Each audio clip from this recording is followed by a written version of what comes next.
In today's video lecture, we will understand a very wonderful story from first book, The Great Stone Face, Part 1 and Part 2 by Nathaniel Hawthorne, a very famous story writer. And the story is on a very unique topic, that is stone faces. The great stone face was the work of a nature. As you see in the image, the stone face, if you see it from a far distance, you find some face resemblance. But if you go very close by it, you see a simple rock, a heap of rocks. Same in the story, it was formed on the side of a mountain by some rocks, and seen from a distance, means these rocks looked like a human face and very lively and alive. But going near, the face turned into a heap of rocks, and the people believed that the valley owned much of its fertility to that stone face rock only, to that human face resembled rock. As the valley was rich in fertility, so people started believing this, that whatever they had today or that day, they all owned much of it from that great stone face. Another perfect example of stone face you see here too more. This way, you if you see at a far distance rocks or trees, you find that they resemble to some face. After having a look at the great work by nature, as we saw four images, let's start with the chapter. These are some list of difficult words which will come through going through the story. Immense means huge, huge mountain. Big and enormous, again very big. Perpendicular, it is describing a cliff or rock facing rising very steeply. Clustering, gathering. Benign means very kind and gentle, as the boy in the story. Earnest, being very kind. Prophecy means a statement that tells what will happen in the future. Pensive mood, pensive, we generally use it for describing mood that is very thoughtful. A few more words: inhabitants, labor, sympathies. Beheld means behold, saw, see, seeing something, and kind of more words. Now let's begin with the story. So one day, a mother and her little child, Ernest, sat at the door of their cottage. He wished that the great stone face could speak to that boy. The mother hoped to see a man sometime with a similar face. She, as the mother, used to tell him stories about that.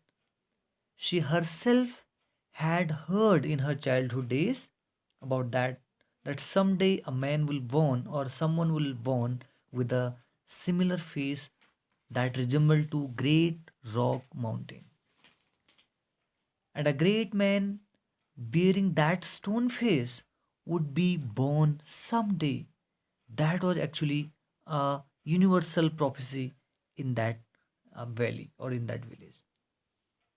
So the mother and son were talking about that because the rock was clearly visible in the bright sunshine. Thousands of people lived there. Everybody there was familiar with the great stone face. It was the work of the nature actually. One day the great stone face smiled on Ernest and looked very kindly to him. He wished to hear its pleasant voice. He longed to see a man with such a face in order to love him dearly. So there was a man called Gathergold. He had left his native money many years ago. He had become quite rich man there. So he decided to return to his native valley. So there was a rumor that the man called Gathergold looked like the great stone face. People say that Gathergold had the face of an old man with yellow skin, but people say that he looked like it. but reality was fall apart. The people considered him the image of the great stone face, and Ernest also gazed up the valley. The great stone face seemed to reject Gathergold as its likeness. As per the opinion of that little bright child Ernest, he did not resemble to that great stone face. But people started saying such way. So, as Ernest did not agree with these people's opinion, because as people welcomed that gather gold, a great man, because they saw some resemblance between stone face and him. So this way years went on, and Ernest grew to be a young man. Everybody he would go off by himself and gaze upon the great stone face. He wondered why its likeness was delaying its appearance. So by this time, Gathergold had become poor and died without establishing his likeness with the stone face. And after a son of the valley had joined the army as a soldier many years before, he had become a journal by then and came to be known as Blood and Thunder, someone a new candidate on the battle. In his old age, he desired to return to his valley again, and people considered him as the likeness of the great stone face. Like earlier, they called a person called Gathergold and they declared that he resembled to stone face. Similarly, in the second case, people started spreading a rumor that a man called Blood and Thunder resembled to that. So on his return, he was again welcomed warmly. The gathering mistook him as the greatest man of all time. Ernest failed to recognize any likeness in him. Blood and thunder and the great stone face. His heart assured him that the real face had still to come. So Ernest was still in the quest of that final truth, and for now he was pretty sure that the man, Blood and Thunder, did not resemble to Great Stone Face. And his heart, means that boy's heart, assured him that such a man would someday come or live. So, as we read in the story second part, that the person called Blood and Thunder came to his valley. He had become a famous commander, no doubt, and the people turned him blindly and accepted him as the great stone face. But Ernest could not see any similarity between them. Now, so the story continues in the second part, the great stone face part 2. These are certain difficult words with meanings. You can understand them and check about them and see the usage part in your book.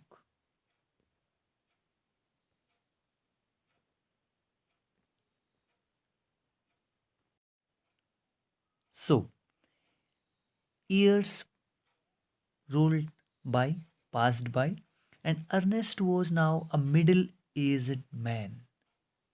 Age brought white hair upon his head, grey hair, and wrinkles across his face. But it also made him very wise as he was very submissive and gentle from his very childhood. So he became famous in the valley. I'm talking about that boy called Ernest. And became a learned man. And he learned from cities, came to see him and talk with him. So he was a renowned fellow in that area. Ernest still lived in the same place. He was simple-hearted man. He always worked for the betterment of the world.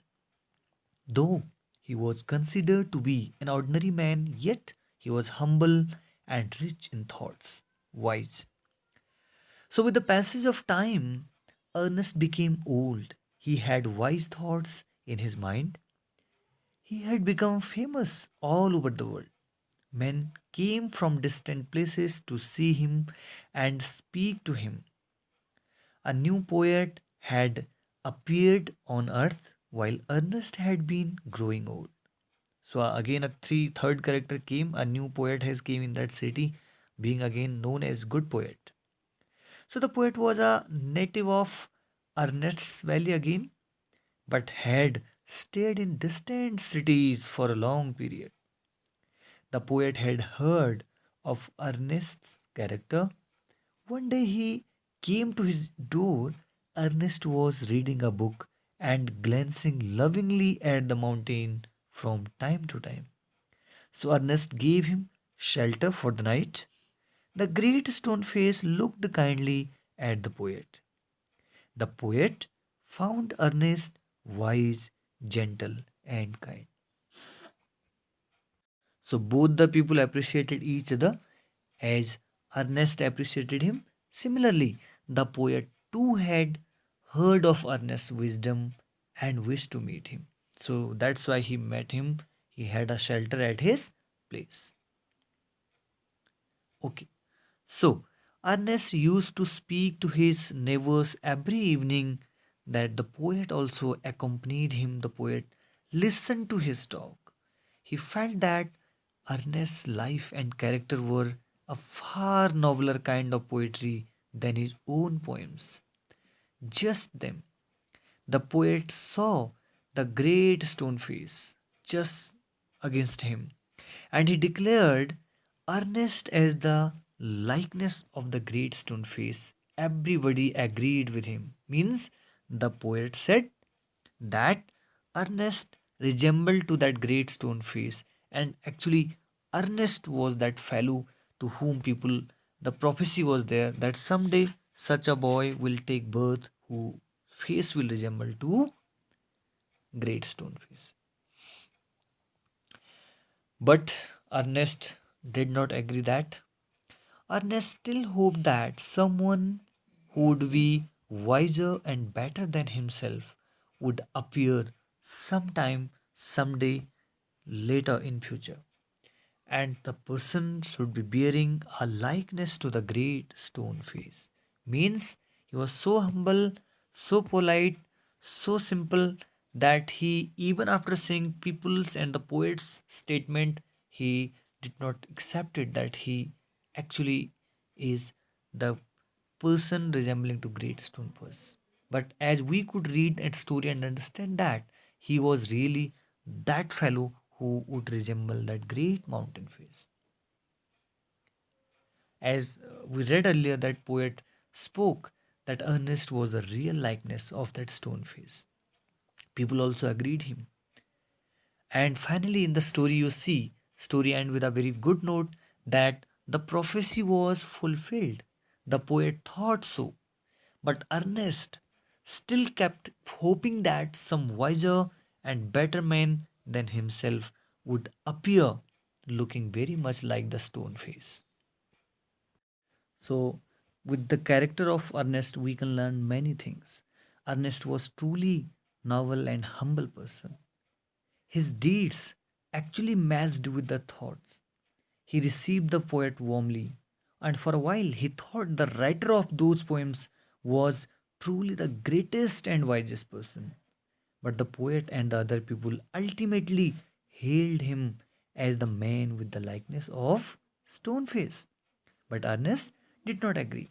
He kept hoping that a wiser man better than him would someday come, and then only it will be true that the prophecy has come true.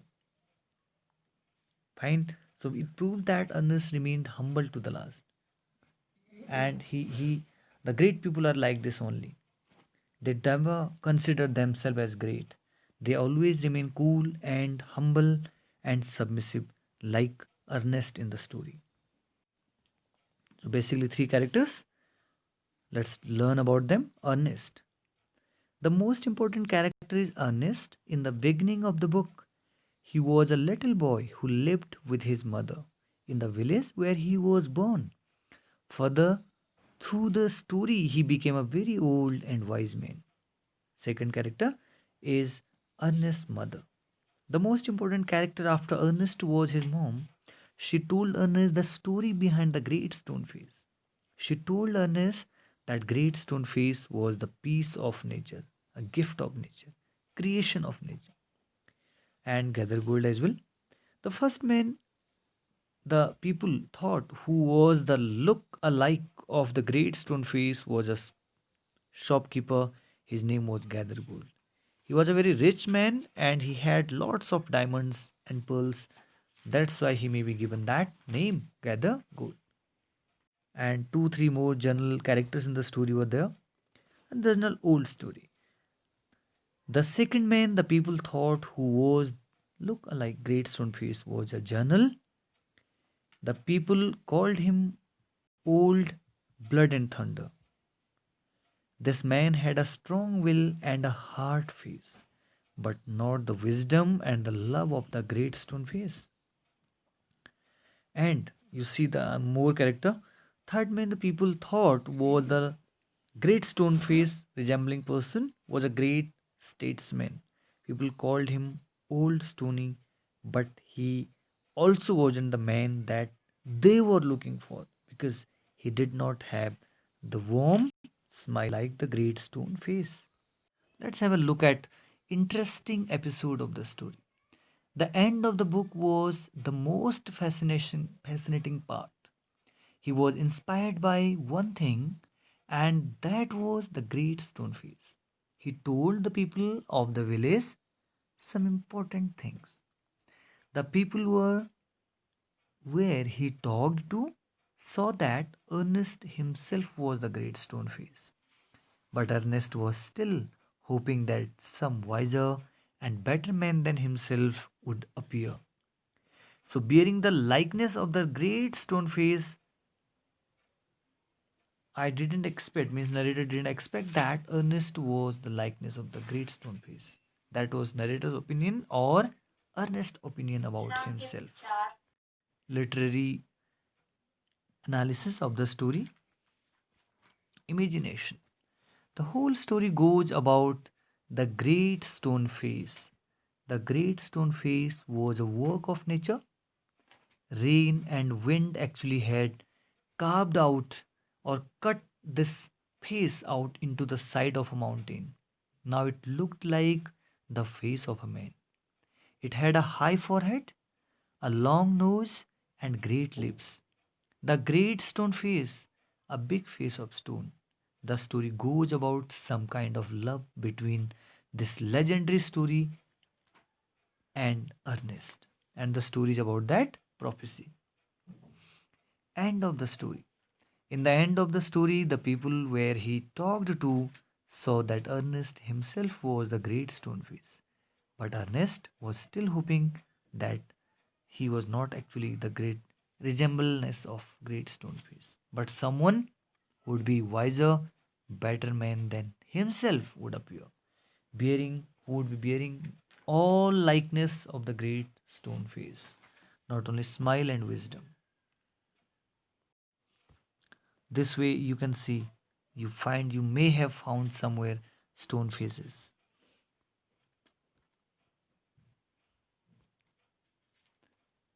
Thank you so much for joining, listening, watching the video. I request you all, please go through the text again, read the story. I believe you will find it very interesting and loaded with much of moral and strength for us. Thank you for listening. Thank you.